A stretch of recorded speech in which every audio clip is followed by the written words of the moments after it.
आजकल की दुनिया का हाल तो देखिए, हर कोई अपनी कामयाबी का ढिंडोरा पीट रहा है। लेकिन असली ताकत और असली दौलत वो अक्सर खामोशी में बनाई जाती है। तो चलिए, आज उन खामोश नियमों की दुनिया में चलते हैं जो इस दिखावे के शोर से बिल्कुल बिल्कुल अलग है। जरा इस तस्वीर को देखिए। एक तरफ इंस्टाग्राम पर लाखों की गाड़ी के साथ फोटो डालने वाला इंसान जो असल में अंदर से कर्ज में डूबा हुआ है, और दूसरी तरफ एक पुरानी सी मारुति चलाने वाला साधारण सा दिखने वाला आदमी जो अपने बेटे के एडमिशन के लिए चुपचाप 50 लाख कैश निकाल कर दे देता है। फर्क साफ है ना? दिखावे और हकीकत के बीच का। अब ये जो नियम है ना, ये कोई नई बात नहीं है। असल में ये 500 साल पुराने हैं। ये सारे सिद्धांत निकोलो मैकियावेली की किताब द प्रिंस से लिए गए हैं, जिसमें सिखाया गया था कि असली ताकत कैसे बनाई जाती है, उसे महफूज कैसे रखा जाता है, और सबसे जरूरी, उसे दुनिया की नजरों से छिपाया कैसे जाता है। तो एक बात साफ कर लेते हैं, ये कोई जल्दी अमीर बनो वाली स्कीम नहीं है। इसका मकसद है एक ऐसी ताकत और दौलत खड़ी करना जो मजबूत हो, जिसे कोई छू ना सके और जिसके बारे में किसी को कानो कान खबर तक ना हो। तो इसकी शुरुआत कहां से होती है? इसकी शुरुआत होती है मानसिकता से, मतलब अदृश्य रहने की कला से। ये उस सोच के बारे में है जहां अपनी पहचान को छिपाकर दूसरों की सोच को कंट्रोल किया जाता है। एक बात हमेशा याद रखिएगा, जब लोग आपको कम आंकते हैं ना, वही आपकी सबसे बड़ी ताकत बन जाती है। अब ये जो नंबर स्क्रीन पर दिख रहा है 100, ये बस एक नंबर नहीं है, इसका एक बहुत गहरा मतलब है। इसका मतलब ये हुआ कि अगर कॉन्टैक्ट लिस्ट में 150 लोग हैं, तो उनमें से 100 लोग मन ही मन ये चाहते हैं कि आप फेल हो जाएं। ये एक कड़वा सच है, लेकिन यही इंसानी फितरत है। जलन, ईर्ष्या, ये एक नेचुरल भावना है, और अपनी सफलता का शोर मचाना मतलब सीधे सीधे उस ईर्ष्या को दावत देना है। दुनिया के कुछ सबसे अमीर लोग इसी रास्ते पर चलते हैं। रतन टाटा, अजीम प्रेमजी, नारायण मूर्ति, यहां तक कि वॉरेन बफे। इन सब में क्या कॉमन है? दिखावा? बिल्कुल नहीं, सादगी। ये सब समझते हैं कि असली ताकत छिपाने में है, दिखाने में नहीं। इसी को हम कहते हैं डिजिटल सर्कस, मतलब सोशल मीडिया जहां लोग दूसरों की तालियों के लिए अपनी जिंदगी का शो लगाते हैं, लेकिन पर्दे के पीछे अक्सर असुरक्षा और कर्ज की कहानी छिपी होती है। अगर कमाई इस दिखावे पर नहीं टिकी है, तो इस सर्कस से बाहर निकलना ही सबसे समझदारी का काम है। अक्सर हमारी जिंदगी में ऐसे किरदार देखने को मिल जाते हैं। एक तरफ वो ऑनलाइन किंग जो हर वीकेंड पार्टी करता दिखता है, पर असल में 15 लाख के कर्ज में डूबा है, और दूसरी तरफ वो खामोश सा सहकर्मी जिसे सोशल मीडिया पर किसी ने देखा तक नहीं, पर वो चुपचाप 2 फ्लैट्स और एक बड़े म्यूचुअल फंड का मालिक है। तो एक बात तो तय है, सबसे पहला किला खुद का मन है, जिसे जीतना है।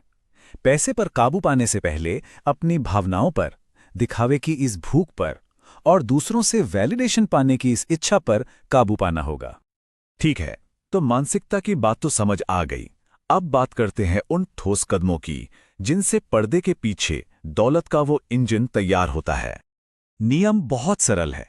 इसे कहते हैं 20-20-60 का नियम। मतलब अपनी आय का 60% जरूरी खर्चों के लिए रखिए, 20% बचत के लिए, और सबसे जरूरी बाकी का 20% निवेश के लिए अलग कर दीजिए।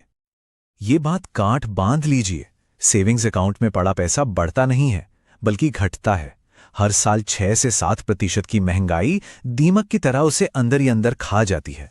इसलिए पैसे को काम पर लगाइए, उसे एसआईपी या पीपीएफ जैसे साधनों में निवेश कीजिए। सिर्फ एक इनकम सोर्स पर टिके रहना आज के जमाने का सबसे बड़ा जुआ है। समझदार लोग अपनी सैलरी को सिर्फ खर्च नहीं करते, उसे एक बीज की तरह इस्तेमाल करते हैं, जिससे कमाई के कई और पेड़ उग सकें। जेफ बेजोस से लेकर धीरूभाई अंबानी तक सबने यही किया। और यहीं पर एक कड़वी सच्चाई सामने आती है। हमारे देश में अक्सर एक एमबीए की डिग्री वाला इंसान एक 10वीं पास बिजनेसमैन के नीचे काम करता है। क्यों? क्योंकि बाजार डिग्री को नहीं, उस स्किल को सलाम करता है जो कम लोगों के पास हो। तो वो स्किल्स कौन सी हैं?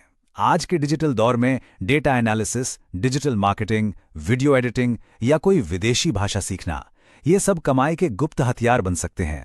इन्हें खामोशी से सीखिए और अपनी आय के नए रास्ते खोलिए। देखिए, पैसा कमाना एक बात है, लेकिन उसे संभाल कर रखना वो असली चुनौती है, और इसके लिए एक ऐसा किला बनाना होगा जिसे कोई देख ही ना सके। मैकियावेली के दौर में किले पत्थर और खाई से बनते थे।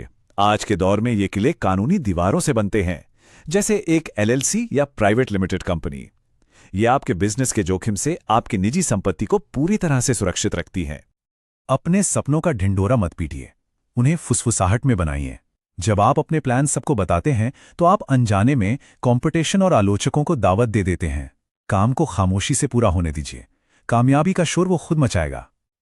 यही तो है असली पावर मूव, बिल्कुल साधारण दिखना। जहां दुनिया अटेंशन पाने के लिए नाच रही है, वहीं खामोश लोग वो साम्राज्य बना रहे हैं जो पीढ़ियों तक, जनरेशंस तक कायम रहता है। लेकिन सवाल ये उठता है कि इस सारी मेहनत का, इस खामोशी का, इस अदृश्यता का असली मकसद क्या है? आखिर में हासिल क्या करना है? शोर मचाने वाले क्या चाहते हैं? तालियां, पहचान, दुनिया की नजर में मान्यता। लेकिन खामोश रहने वालों का लक्ष्य कुछ और ही होता है। वो है असल स्वतंत्रता, मजबूत सुरक्षा और आने वाली पीढ़ियों के लिए एक विरासत। एक बात समझनी होगी, असली खजाना वो महंगी गाड़ी या आलीशान घर नहीं है। असली दौलत तो बंद दरवाजों के पीछे की वो खामोश आजादी है। वो सुकून है जिसे पैसों से खरीदा नहीं जा सकता, और वो सुरक्षा है जिसे दुनिया छीन नहीं सकती।